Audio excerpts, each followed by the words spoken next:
The alarm clock buzzed at 3:30 in the morning, just like it had for the past 3 years. Rosa Martinez reached over and silenced it before it could wake her teenage daughter sleeping in the next room. The apartment was dark and quiet, and for a moment she let herself enjoy the stillness. But only for a moment. She had a job to get to, and being late wasn't an option when you were just the cleaning lady. By 4:15, Rosa was unlocking the back entrance of the Riverside Concert Hall, her keys jingling softly in the pre-dawn silence. The building was massive, all marble floors and crystal chandeliers, the kind of place where tickets cost more than Rosa made in a week. But she didn't mind. In fact, she loved this job in a way she could never quite explain to anyone. Most people wouldn't understand why a cleaning job at a concert hall was special. To them, dirty was dirty, whether it was an office building or a fancy theater. But Rosa knew better. This place was different. It smelled different, like polished wood and old velvet and something else she couldn't quite name. Maybe it was the music itself, somehow soaked into the walls after decades of performances. She pushed her cart through the lobby, her footsteps echoing in the emptiness. The morning shift was hers alone, and she treasured these hours before the musicians and staff arrived. It was like having a secret relationship with the building, just the two of them in the quiet darkness before the rest of the world woke up. Rosa worked methodically, the way she always did. Dust the railings, mop the lobby, polish the brass door handles until they gleamed. She had her routine down to a science.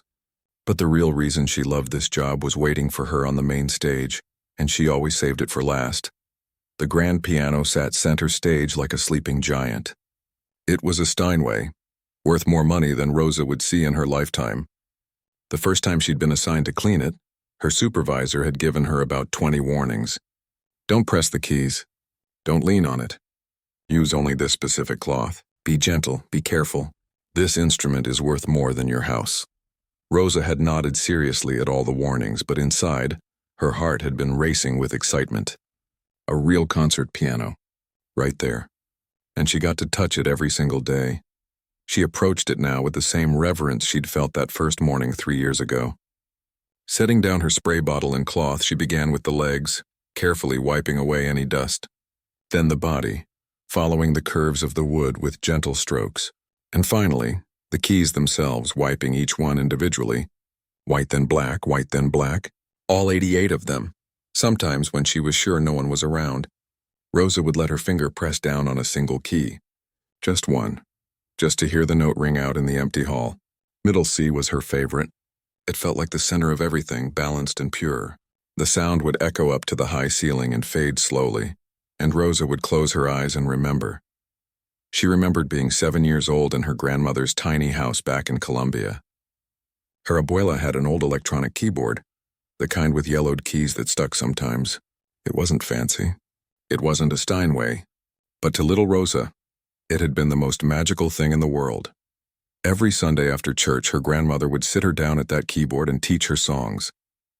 Not classical music from books, but the folk songs of their village. Songs about the mountains and the coffee farms and the river that ran through the valley. Songs her grandmother had learned from her grandmother, passed down like precious heirlooms that couldn't be held in your hands but only in your heart. Rosa's fingers had been small and clumsy at first, but her grandmother was patient. Feel the music, she would say, placing Rosa's hand over her own weathered one on the keys. Don't just play it. Feel it, and Rosa had felt it. Oh, how she had felt it. The music made sense to her in a way that nothing else did. When she played, the world felt right. The notes were like words she couldn't speak out loud, emotions too big for a child's vocabulary. Happy, sad, excited, lonely. It could all pour out through her fingertips onto those yellowed keys. She'd dreamed of becoming a pianist back then. Really dreamed it. The way children dream before life teaches them about limitations and bills and responsibilities. She'd imagined herself on a big stage wearing a beautiful dress playing for hundreds of people. Her grandmother had encouraged those dreams, never telling her they were impossible for a poor girl from a small village. But then her grandmother had died when Rosa was 12. The keyboard had been sold to help pay for the funeral, and Rosa's parents, practical people who worked hard just to keep food on the table, had gently suggested she focus on more realistic goals. Music was lovely, they said, but it didn't pay the bills. It didn't put food on the table. It didn't secure a future, so Rosa had done what was expected. She'd finished school, gotten married young, had a baby. When that marriage fell apart, she'd taken whatever work she could find to support her daughter. First a factory job, then restaurant work, then cleaning offices. Each job took her further from that little girl who'd dreamed of playing piano on a big stage. And then, 3 years ago, she'd gotten hired at the Riverside Concert Hall. Standing on that stage now, alone in the dark with the piano, Rosa let her fingers hover over the keys. She shouldn't. She knew she shouldn't. If anyone caught her actually playing, she could lose this job. And she needed this job. Her daughter was in high school now, talking about college, dreaming her own dreams. Rosa couldn't risk it, but her hands moved anyway, barely touching the keys, making no sound. Her fingers remembered the patterns her grandmother had taught her, even after all these years. They danced silently over the keys, muscle memory from a childhood that felt like it belonged to someone else. Rosa hummed softly, one of her grandmother's songs about the morning sun rising over the mountains. Her voice was quiet, barely a whisper, but in the acoustics of the empty hall, even a whisper carried. She closed her eyes and let herself pretend, just for a moment, that she was that little girl again. That the world was still full of possibilities. That dreams didn't have to die just because you grew up poor. A sound made her jump. Her eyes flew open and her hands jerked back from the piano. But it was just the building settling. A creak from somewhere in the old structure. Rosa let out a breath and laughed at herself. Getting spooked like a kid sneaking cookies. She finished wiping down the piano bench and gathered her cleaning supplies. The musicians would start arriving soon, and she needed to finish the dressing rooms before the day shift supervisor showed up. As she pushed her cart off the stage, Rosa took one last look at the piano. Tomorrow morning she'd be back. She'd dust it and polish it, and maybe if she was alone, press one key. Just one. Just to hear it sing in the darkness, that was enough. It had to be enough. She didn't know that in just a few hours everything was about to change. That the life she'd carefully built, the dreams she'd carefully buried, were about to be turned completely upside down by one cruel joke and one impossible moment of courage. But for now, in the quiet darkness before dawn, Rosa Martinez was just the cleaning lady, humming her grandmother's songs to an empty concert hall, keeping her music alive in the only way she knew how. Rosa was wiping down the mirrors in the main dressing room when she heard voices in the hallway. She glanced at her watch. 6:45. The musicians weren't supposed to arrive until 7:30. Her supervisor wouldn't be happy if she wasn't finished by then.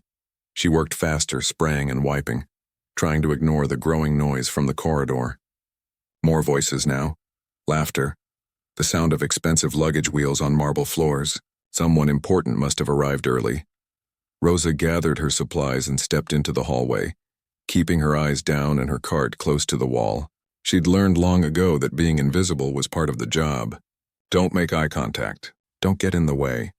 Just blend into the background like the furniture. But as she passed the stage entrance, a voice called out. "You there? Cleaning lady?" Rosa froze. The voice was sharp, accented, used to being obeyed. She turned slowly and saw a man standing near the piano. He was probably in his early 40s, wearing an expensive black suit with no tie, his dark hair styled perfectly. Behind him stood 4 or 5 other people, all dressed like they'd just stepped out of a fashion magazine. "Yes, sir." Rosa's voice came out quieter than she'd intended. The man looked at her with an expression she couldn't quite read. Amusement, maybe. Or boredom. "You clean this piano every day, yes?" "Yes, sir. Every morning. And you touch the keys?" He raised an eyebrow. Rosa's heart jumped. Had someone seen her pressing the keys? Was she in trouble? "Only to clean them, sir.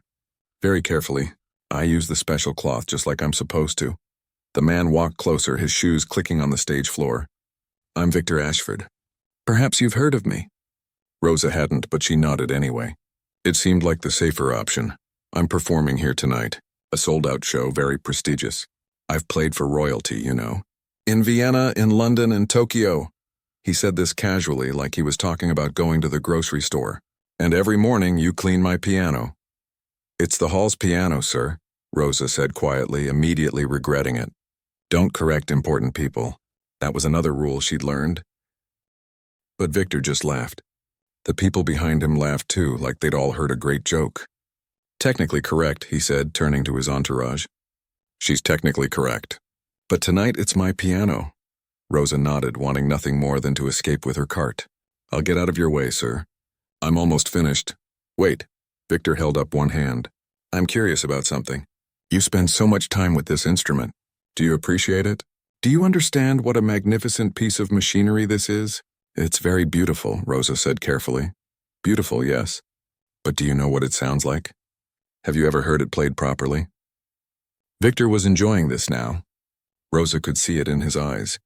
This was entertainment for him. The tired cleaning lady being questioned by the famous pianist. A story he'd probably tell at cocktail parties.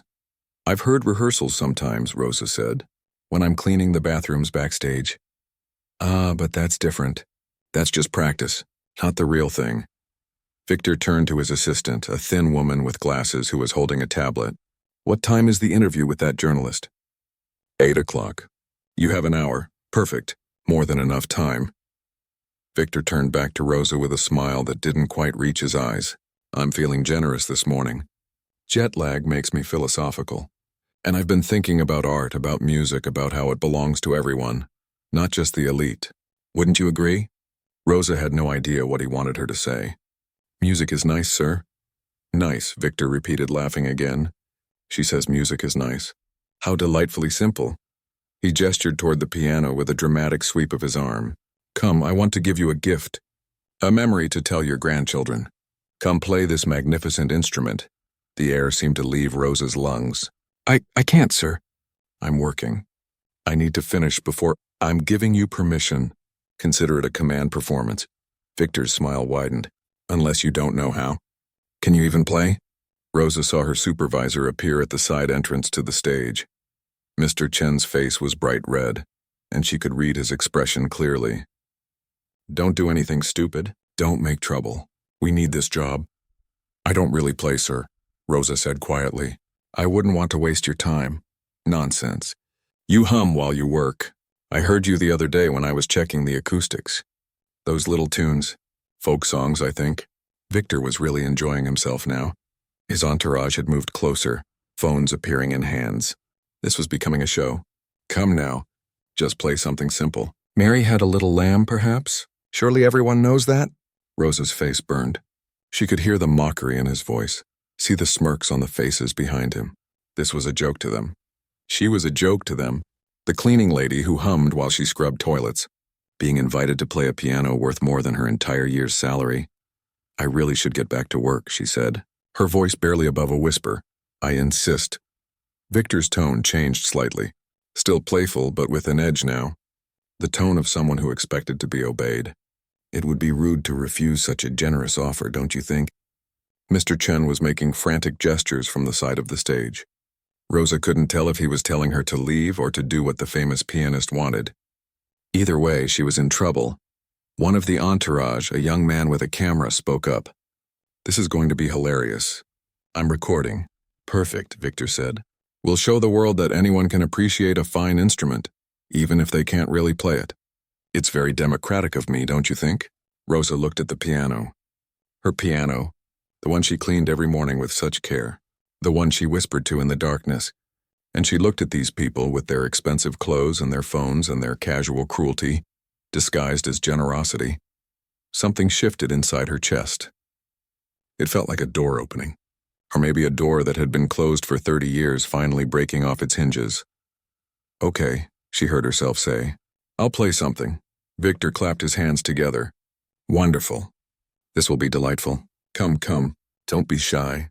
Rosa set down her spray bottle and cloth. Her hands were shaking as she walked toward the piano bench. The stage felt enormous even with just a handful of people watching. She couldn't imagine how performers did this with hundreds of eyes on them.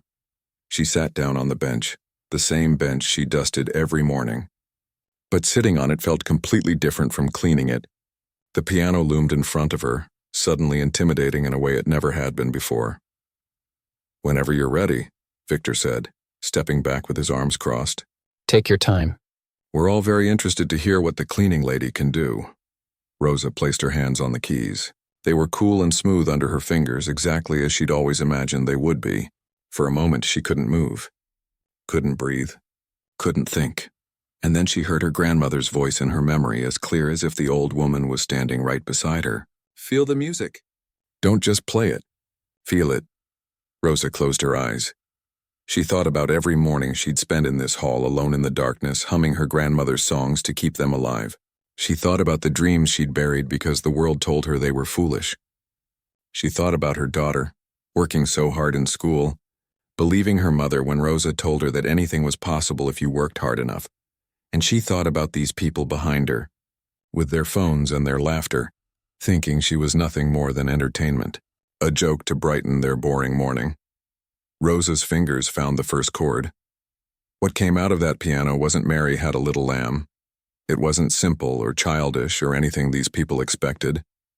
Rosa played the song her grandmother had taught her first, the one about the sun rising over the mountains in their village. But she didn't play it the way her grandmother had taught her on that old keyboard with its sticky keys. She played it the way she'd been hearing it in her head for 30 years. The way it had grown and changed and deepened during all those mornings alone with this beautiful instrument. Her fingers weren't perfect.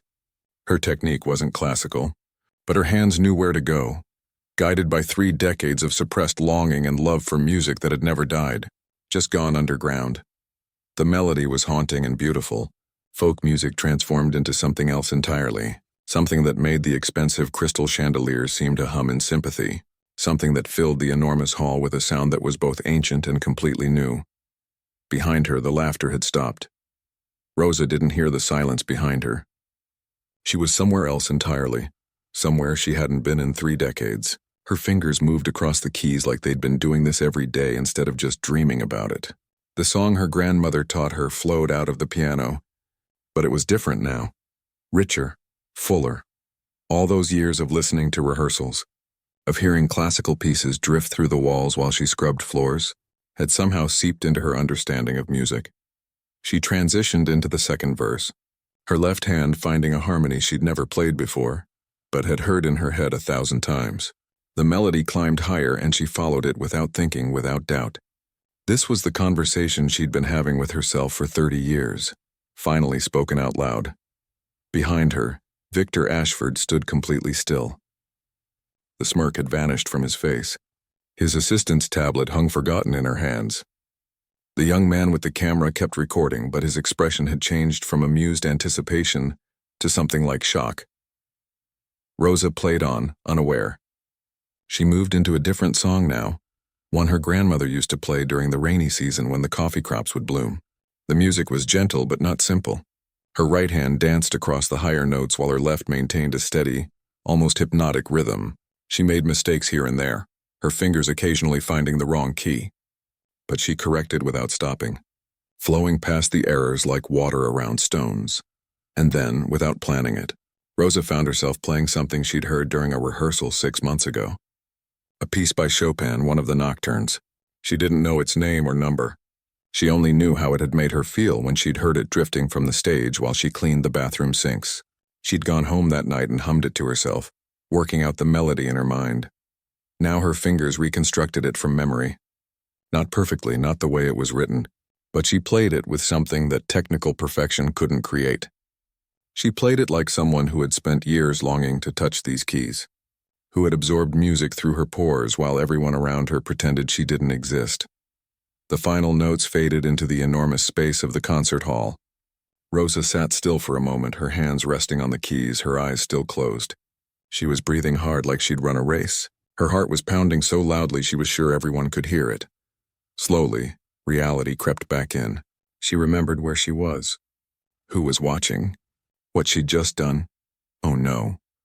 Rosa opened her eyes and pulled her hands back from the piano as if it had burned her. She'd just played a concert hall piano, without permission, in front of a famous pianist and his entire team. While she was supposed to be working, she turned around slowly on the bench, afraid to see the anger on their faces. But no one looked angry. They just looked stunned. Victor stood about 10 feet away, his arms no longer crossed. His mouth was slightly open. The woman with the tablet had tears running down her face, though she didn't seem to notice. The young man with the camera was still recording, but his hand had dropped lower and the camera was shaking slightly. Mr. Chen, her supervisor, stood frozen at the side entrance, his face pale, The silence stretched out for what felt like forever. Finally, Victor spoke. His voice came out rough, like he'd forgotten how to use it. Where did you learn to play like that? Rosa stood up quickly from the bench, smoothing down her cleaning uniform. I'm sorry. I shouldn't have. I'll get back to work now. No. Victor held up a hand. No, I asked you a question. Where did you learn? My grandmother taught me some songs. A long time ago. I'm sorry if I... Your grandmother. Victor laughed, but it wasn't the mocking laugh from before. It sounded almost disbelieving. Your grandmother taught you to play Chopin, Nocturne in E-flat major? I don't know what it's called. I just heard it during a rehearsal. I liked it. You heard it during a rehearsal? Victor repeated slowly.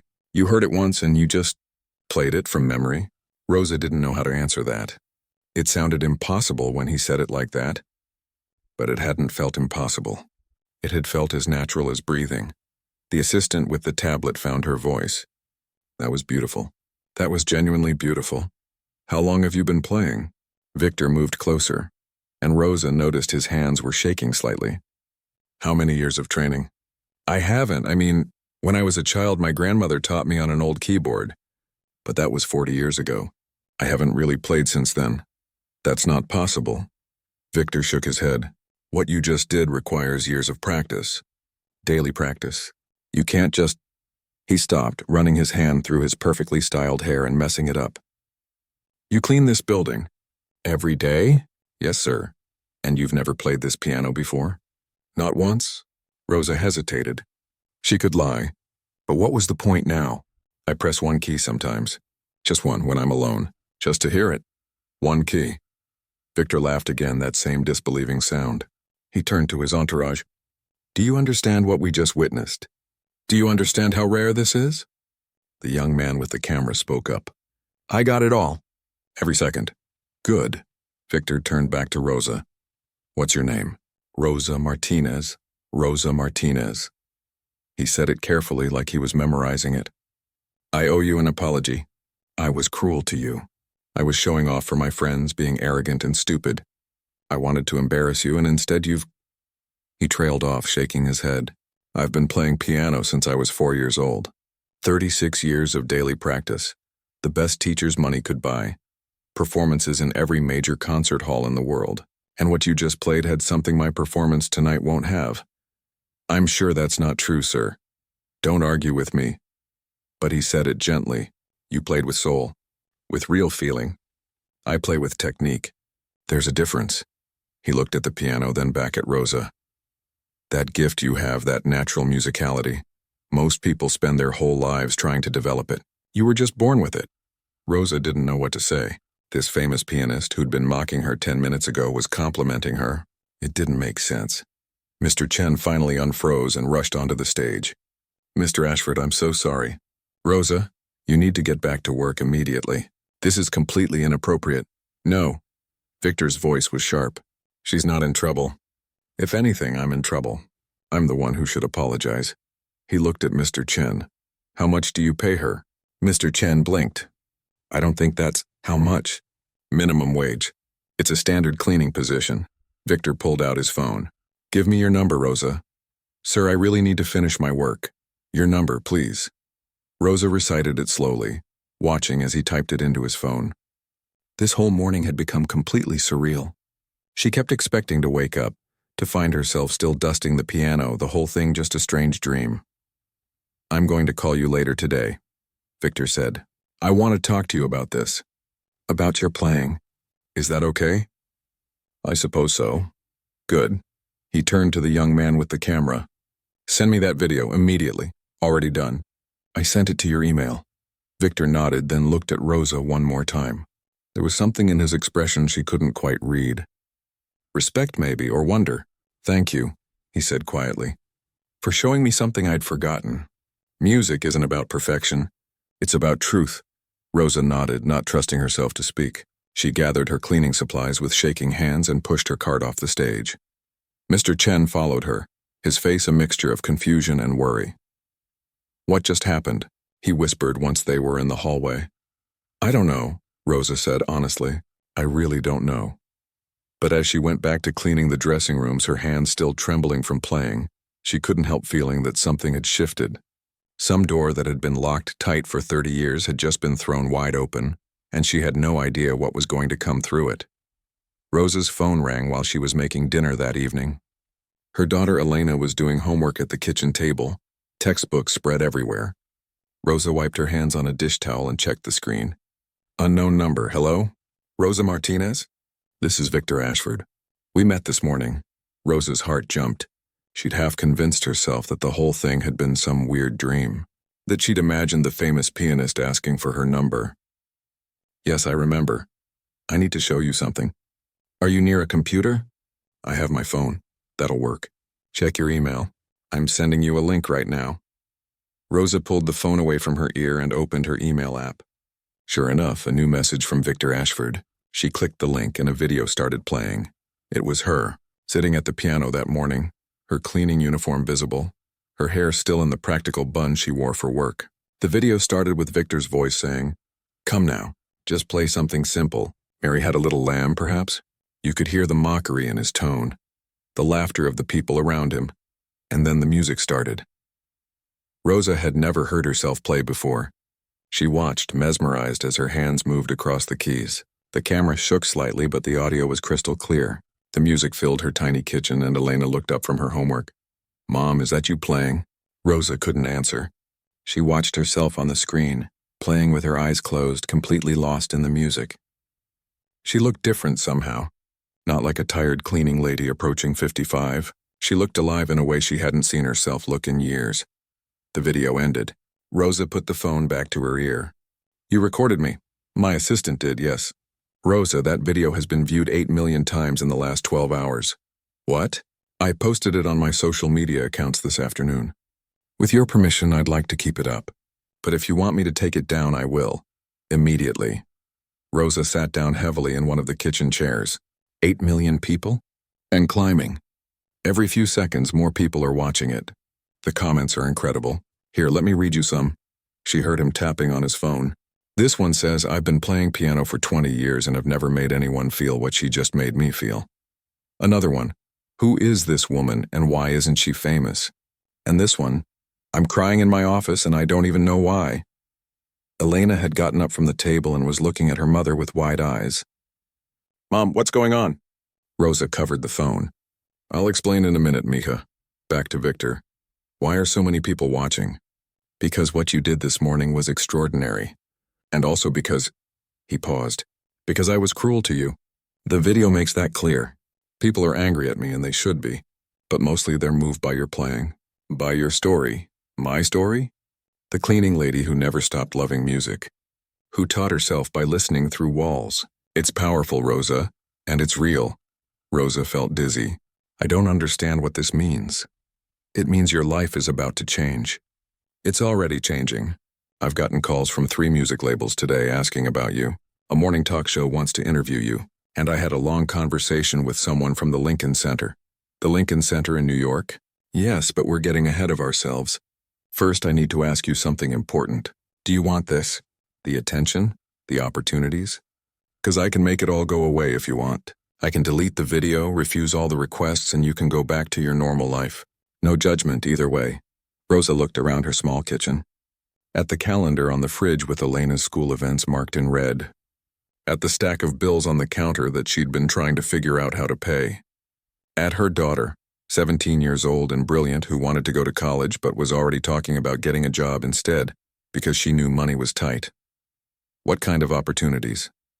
Rosa asked quietly. "To play, to record, to share your gift with more than just an empty concert hall at 4 in the morning." Victor's voice was gentle. "I spoke with a colleague who runs a small recording studio. He wants to record some of your grandmother's songs, the ones you played this morning. There's no guarantee it'll be successful, but he thinks there's an audience for it. He's offering a modest advance, $5,000. $5,000. Rosa's hands started shaking. That was more money than she'd ever had at one time in her life. "And I'd like to offer something else," Victor continued. "I have a friend who teaches at a music conservatory here in the city. She's agreed to give you lessons. Free of charge. Not to make you play classical music if you don't want to, but to help you develop your technique so you can play whatever you want to play. Why would you do all this for me? Because I was terrible to you, and this is my apology. And because talent like yours shouldn't be wasted. I've been playing piano my whole life, Rosa, and I've never heard anyone play with the kind of raw emotion you have. You could study for 100 years and never learn what you already know instinctively. Elena was tugging on Rosa's sleeve. Mom, you're scaring me. What happened? Rosa took a deep breath. Mr. Ashford, can I call you back? I need to talk to my daughter. Of course. But Rosa, the world is watching now. Whatever you decide, decide quickly. After she hung up, Rosa showed Elena the video. They watched it together on the small phone screen, Elena's mouth falling open as the music played. Mom, you never told me you could play like that. I didn't think I could. I haven't really played since I was younger than you are now. But this is incredible. You're incredible.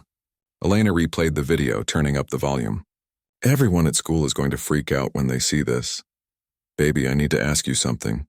If I did this, if I tried to actually pursue music, things would be different.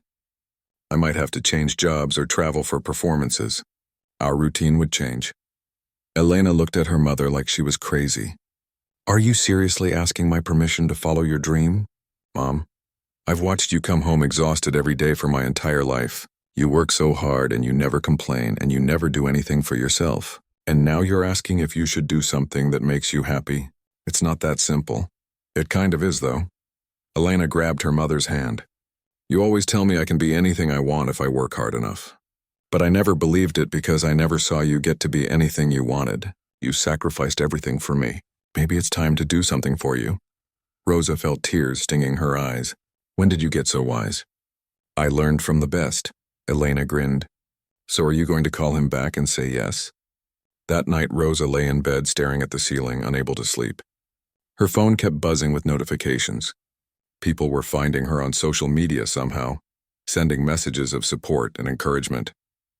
Strangers from around the world telling her they'd cried watching her play, that she'd inspired them, that they'd given up on their own dreams but seeing her made them want to try again. It was overwhelming and terrifying and exciting all at once. At midnight, she finally picked up her phone and called Victor back. I want to try, she said when he answered. I don't know if I can do this. I'm 54 years old and I've been a cleaning lady for most of my adult life. But I want to try.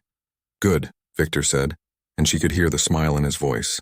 Because I've been fielding calls all evening and there's something else I need to tell you. The concert hall wants to offer you a job in their education department, teaching piano to underprivileged kids. It pays more than cleaning and you'd still get to be around the music you love. Rosa sat up in bed. Are you serious? Completely. They were impressed by the video and they liked the story. A teacher who understands what it's like to come from nothing, who learned music from her grandmother in a village most Americans couldn't find on a map. They think you could inspire kids who think classical music isn't for people like them. I'm not qualified to teach. You're more qualified than you think. And besides, you'd have support, training, time to develop your skills. He paused. Rosa, 6 months ago I was asked to mentor young musicians. I said no because I thought I didn't have time. But watching you this morning reminded me why I fell in love with music in the first place. So here's what I'm proposing. We help each other. I'll make some calls, open some doors. And in return, you remind me every once in a while what music is supposed to sound like when it comes from the heart. Rosa thought about her grandmother, who died believing her granddaughter's dreams were just that, dreams. She thought about all those mornings alone with the piano, pressing one key in the darkness. She thought about Elena, watching her mother finally reach for something she wanted instead of just surviving. Okay, she said. Yes, let's do it. Good, get some sleep if you can. Tomorrow everything changes. But Rosa already knew that. Tomorrow had already started. The moment she sat down at that piano and decided to play instead of hiding, everything had changed. She just hadn't realized it yet. 6 months later, Rosa stood backstage at the Riverside Concert Hall, wearing a dress that Elena had helped her pick out. It was simple and elegant, deep blue like the evening sky. Nothing like the cleaning uniform she used to wear in this building. Her hands were shaking, but not from fear, from anticipation. Through the curtain, she could hear the audience settling into their seats. The hall was full tonight. Every single seat sold out. She knew because Elena had told her about 20 times, unable to contain her excitement. 5 minutes, Ms. Martinez, a stagehand said, giving her a warm smile. It was Angela, who used to work the same early morning shift Rosa had cleaned during. Now they were colleagues of a different sort. Thanks, Angela. Rosa walked to the edge of the curtain and peeked out at the audience. The lights were dimming. She could see Elena in the third row, sitting between two of her school friends. Her daughter was practically bouncing in her seat. Next to them sat Mr. Chen, her old supervisor who'd gotten emotional when Rosa invited him to the concert. He'd told her he always knew she was special, though they both knew that wasn't quite true. And there in the front row sat Victor Ashford. He'd kept his promise. Every single one of them. The recording session, the introductions to music teachers, the job at the concert hall's education program. He'd even shown up to some of her lessons, sitting quietly in the back of the room, offering gentle suggestions when asked. The past 6 months had been the strangest, most wonderful, most terrifying time of Rosa's life. The video had eventually been viewed over 40 million times. She'd been on 3 morning talk shows, each interview more surreal than the last. Journalists wanted to know everything about her grandmother, about her years cleaning the concert hall, about what it felt like to go viral at 54. But the real work had happened away from cameras. Hours every day at the piano, her new teacher Diane helping her refine her technique without losing the raw emotion that made her playing special. It had been frustrating at first. Diane would stop her and make her replay passages, focusing on hand position or rhythm or dynamics. Rosa had almost quit twice, feeling like all the rules were crushing the music out of her. But then something had clicked. She realized that technique wasn't a cage. It was a tool. It gave her more ways to express what she was already feeling. The music was still hers, still from her heart. She just had better ways to share it now. The teaching job had been another revelation. 3 days a week, Rosa worked with kids from low-income neighborhoods, many of them immigrants like her, kids who'd never touched a piano before, who thought classical music was for rich people in fancy clothes. She'd tell them about cleaning the concert hall at 4 in the morning, about pressing one key just to hear it sing, and then she'd show them that they could make those same beautiful sounds. One of her students, a 10-year-old boy named Luis, had told her last week that he wanted to be a pianist when he grew up. Not because it would make him rich or famous, but because music made him feel less alone. Rosa had gone home and cried that night, understanding exactly what he meant. The recording had come out 3 months ago. Songs My Grandmother Taught Me was exactly what Victor's colleague had envisioned. Rosa playing the folk songs from her childhood, arranged for piano with her own unique interpretations. They'd recorded it in a small studio over 6 days, and Rosa had poured everything into it. Every memory of her grandmother, every morning spent alone with the piano, every dream she'd buried and then found again. The album hadn't topped any charts. It probably never would, but it had found its audience. People who were tired of perfect, polished performances and wanted something real, something human. The reviews had been kind, with one critic writing, "Rosa Martinez plays like someone who knows that music isn't just sound. It's memory and longing and love all wrapped together in melody." The album had earned enough that Rosa could finally stop worrying about every bill. Elena had gotten into a good college with a partial scholarship, and Rosa could actually help pay the rest. They weren't rich, not even close, but they were okay. More than okay. 2 minutes, Ms. Martinez. Rosa took a deep breath. Tonight's concert was special. Not because it was her first real performance. She'd done a few small shows over the past months. But because this was the Riverside Concert Hall, the place where it had all started. The stage she'd cleaned every morning, now waiting for her to step onto it as a performer. The program was simple. She'd play some of her grandmother's songs, a few pieces she'd learned from Diane, and at the end, that Chopin nocturne she'd played by ear the morning Victor challenged her. But this time she'd learned it properly, studied it, made it truly hers. Victor appeared beside her, dressed in his usual concert attire. Nervous? Terrified, Rosa admitted. Good, that means you care. He smiled at her, a real smile with no mockery in it. I'm playing after you tonight, you know. Following your act. 6 months ago, I would have considered that insulting. Tonight, I'm honored. Stop it. You're making me more nervous. Then I'll stop talking and say this instead. Thank you for reminding me why music matters. I was so focused on technique and precision that I'd forgotten about soul. You gave that back to me. I think we helped each other, Rosa said quietly. We did. Victor squeezed her shoulder gently. Now go out there and show them what you showed me that morning. Play like no one's watching even though everyone is. The stage manager gave the signal. This was it. Rosa walked onto the stage and the applause hit her like a wave. Not the polite, measured applause of a classical music audience, but real, warm, enthusiastic clapping. She saw people on their feet already, saw Elena jumping up and down, saw tears on Mr. Chen's face. She sat at the piano. Her piano, she thought of it now, even though it belonged to the hall. She placed her hands on the keys, those familiar, cool, smooth keys she'd dusted so many times. For a moment, she let herself remember. The darkness of early morning. The echo of a single note in an empty hall. Her grandmother's weathered hands guiding hers across yellowed keys. The dreams of a little girl who thought anything was possible. And then she started to play. The music that came out wasn't perfect. A professional musician would hear the small technical errors, the places where her self-taught habits still showed through. But what came out was true. It was every morning she'd spent invisible and undervalued. Every time she'd felt small or forgotten. Every moment she'd kept music alive inside herself when the world told her to be practical. She played her grandmother's song about the morning sun, and it felt like the old woman was sitting right there beside her, smiling. She played a piece Diane had taught her, showing how far she'd come in 6 months. And then she played the Chopin, the nocturne that had announced to the world that she existed, that she mattered, that she had something to say. When the final note faded, Rosa opened her eyes. The audience was silent for just a heartbeat, that perfect moment between ending and beginning. And then the applause exploded. Rosa stood and bowed, tears streaming down her face. She saw Elena sobbing in her seat, proud and happy.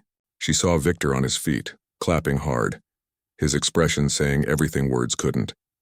She saw strangers crying, smiling, celebrating this moment with her. But mostly she saw herself. Not the cleaning lady who'd been invisible for so long, and not some overnight success story that would make people think change was easy. She saw a woman who'd never stopped loving music, even when life told her that love was foolish. A woman who'd kept her dreams alive in whatever small ways she could. A woman who'd been brave enough when the moment came to sit down at a piano and play her truth, even though everyone expected her to be ashamed. Later that night, after the concert ended and the audience had left, Rosa found herself back on the stage alone. The lights were dim now, the hall quiet. She sat at the piano one more time and pressed a single key, middle C. The note rang out in the darkness just like it had all those mornings, but this time, Rosa wasn't alone in the shadows, stealing a moment with an instrument she thought she'd never deserve. This time, she belonged here. She'd earned her place not by being perfect, but by being honest. By sharing her gift, flawed and beautiful and completely her own. She thought about all the people out there watching that video, hearing her album, maybe picking up an instrument they'd put down years ago, maybe following a dream they'd thought was too late to chase. She couldn't change their lives for them, but maybe she could show them what she'd learned. It's never too late. You're never too old. Your dreams don't have an expiration date, and sometimes the world just needs you to be brave enough to show up and play your song, whatever that song might be. Rosa stood up from the piano and walked off the stage, turning off the lights behind her. Tomorrow she'd be back to teach her students, to keep learning herself, to keep playing, keep growing, keep becoming whoever she was meant to be. But tonight she'd done something she'd been too afraid to do for 30 years. She'd played her music for the world. And the world had listened.